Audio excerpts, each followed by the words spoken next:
What are 10 surprising facts about the Enneagram? Well, that's what today's video is about. And I compiled my information from you guys. Yes, I went through a lot of the comments that I get on my YouTube channel and looked for not only the most popular questions, but the ones where my answer seemed to surprise you. So I compiled those all together today, and that's what we are going to be going over. I have my coffee. I'm all ready to go. So let's go ahead and get started. Okay, maybe a little information about me might be helpful to you guys. I'm Hillary. I'm your certified Enneagram life coach, and I love teaching you guys the Enneagram in the simplest and easiest way possible. So I have 10 things to go through, so let's go ahead and get started on the first thing. The first surprising fact about the Enneagram is you are born with your type. And this shocks so many people. A lot of people think that your environment and your parents and everything, your friends and everything, kind of has to do with what your dominant type is, and that is not true. Yes, your type starts to show through as you get older, but actually most of the teachers will agree that you are born with your dominant type. And the simplest way I can explain this is, think of if you have siblings, right? You were born into the same household, but ultimately you guys are all not usually the same type. So I know for myself, I'm a type 9, and I have a brother who went through a very similar childhood, and he is a type 5. And so that's the simplest way for me to explain it. It does emerge from our childhood, right? It starts to show in our childhood, and we learn to adopt to our circumstances, but ultimately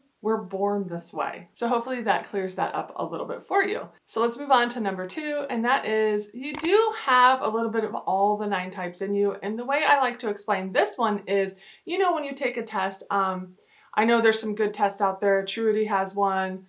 The Enneagram Institute has a really good test. And when you get your results, you're gonna see all 9 types, a percentage of all 9 types, right? So you do have a little bit of all of them. You have some of the behaviors of all of them in you. And sometimes this can trip us up because we're like, wait, but I feel like I'm this type.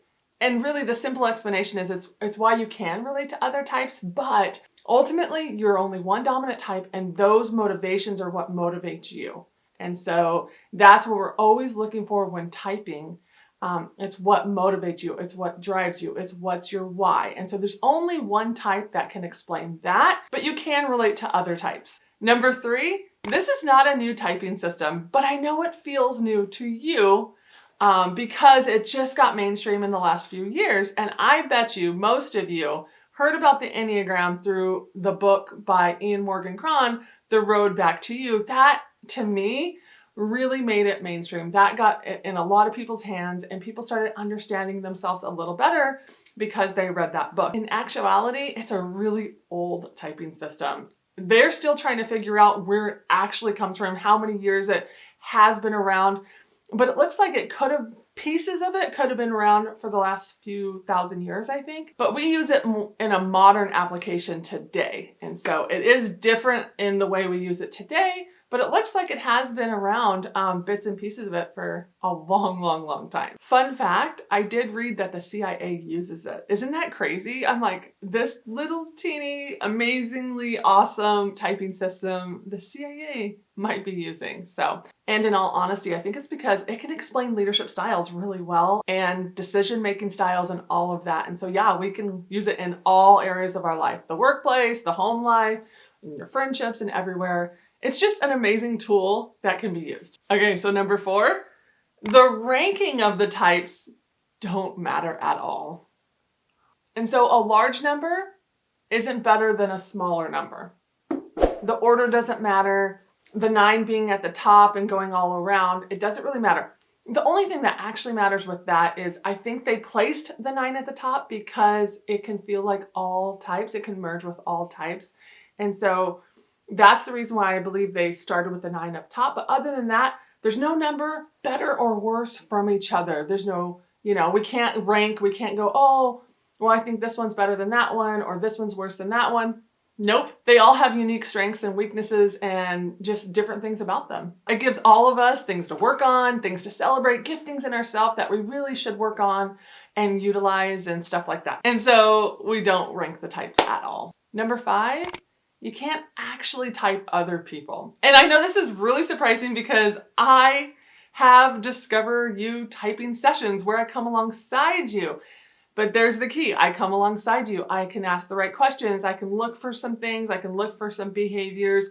And ultimately, we can uncover your type together, but you're going to be the only one to truly know your dominant type. I just really believe it's hard to know somebody's true motivation. So even when we type celebrities and different things like that, it's like that can be more fun and games because in the end, we don't truly know what's motivating the person. We're just looking at the image they're presenting. We're looking at their behaviors. And we know the Enneagram looks at the why. That's the root of getting to that dominant type. So yes, you can speculate, you can wonder, you can ask, different things like that. And that's what I do.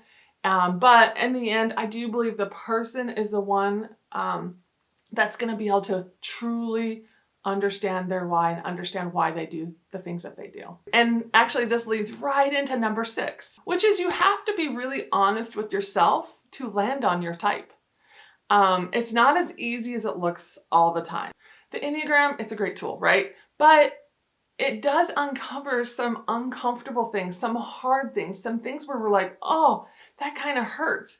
And I really believe in order for you to land on your dominant type, you have to be honest with yourself. You have to really look at your core weakness and go, ooh, is that really my core weakness? If it makes you kind of like cringe or go, ooh, I don't want to be that type, a lot of times that could be your type. But in the end, it uncovers some not so fun things. And I know, like, if you go on Instagram, the Enneagram just always looks fun for the most part. And it is. And I love that. And I love that aspect to it. But it also can be hard.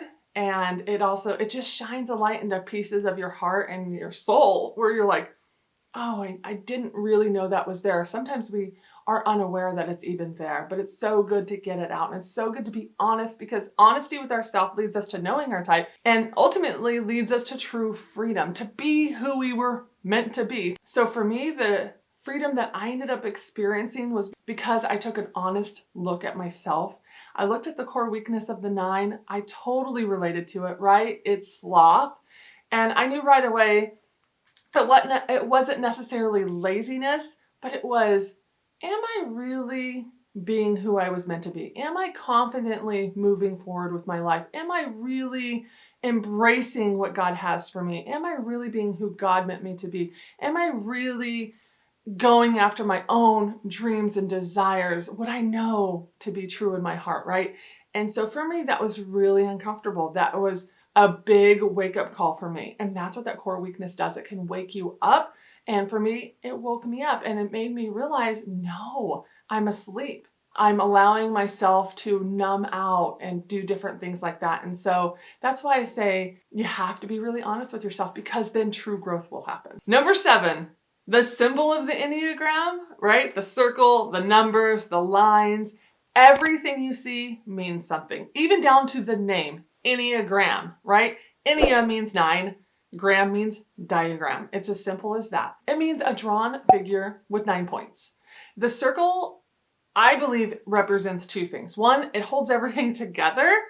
And 2, it means unity and wholeness, right? All of us together. The lines, they're always going somewhere and meaning something. So if you take, for example, the 9, it is connected to the 6 and it is connected to the 3, right? And so the 9 goes to 3 in health and in blind spot.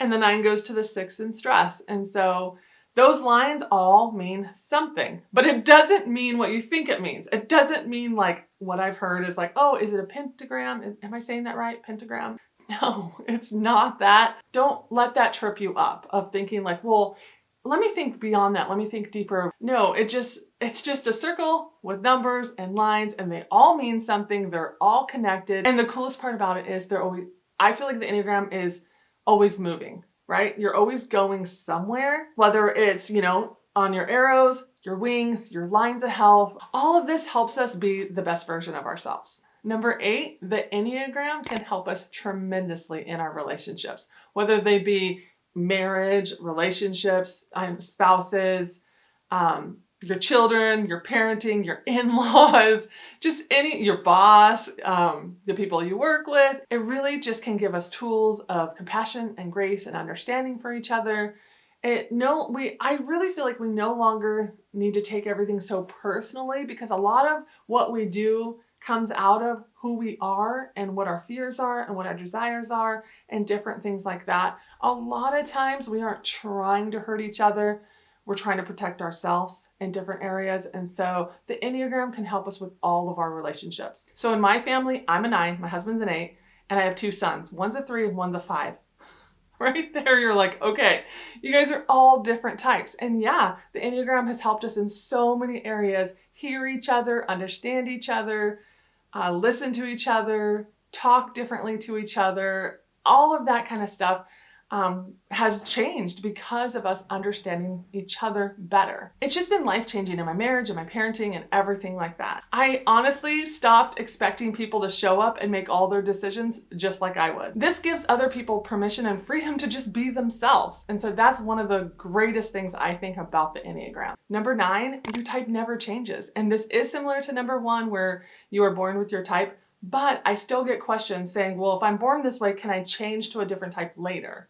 And the answer is no, you can't. You are born one type and you are that type for all of your life. But an example I would give you is, yeah, you might have more behaviors one day or 1 week or month or whatever, where you're more of your type goes in stress. And so that number is showing up a lot more. And that might be why you feel like, well, I just feel like I used to be, for example, a 4, but now I totally look like a 2.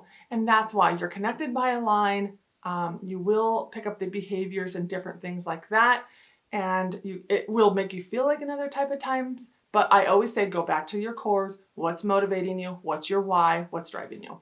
Number 10, there are 9 basic types of people. But when you add wings, 9 levels of health, the arrows, the stress and growth arrows, the blind spots, the everything, the 3 subtypes, you get so many different combinations. And so this is why you might be a type 6 and your best friend might be a type 6, but you guys don't look and act completely the same. You actually feel very different from each other. And the reason would be maybe you're 6 with a 5 wing and they're 6 with a 7 wing. And your first instinct is social and their first instinct is self-pres. And your level of health is more 3 to 4 and their level of health is more 5 to 6. Right there, you guys are going to look so different. So that's why I say don't get tripped up when you feel like, well, so-and-so can't be this type because I'm this type and we are nothing alike. Don't let that trip you up, because you actually can be the same type, just everything else could be different. There's just so many things to consider, right? And so that's all I have, guys. There are 10 surprising facts about the Enneagram. I hope you enjoyed it. I hope you learned something. I hope some of these answer some questions that you've been having. Let me know in the comments below what you thought and if there's anything else that you would add to this. And so thank you so much, guys, for watching. Like I said at the beginning, if you are still struggling with your type and you'd like somebody certified to come alongside you and help you uncover your type, I offer a 1-hour discovering your type session with me over Zoom. All that information is down below in the description box. And before you go, please don't forget to give this video a thumbs up if you liked it. Okay, until next time, bye guys.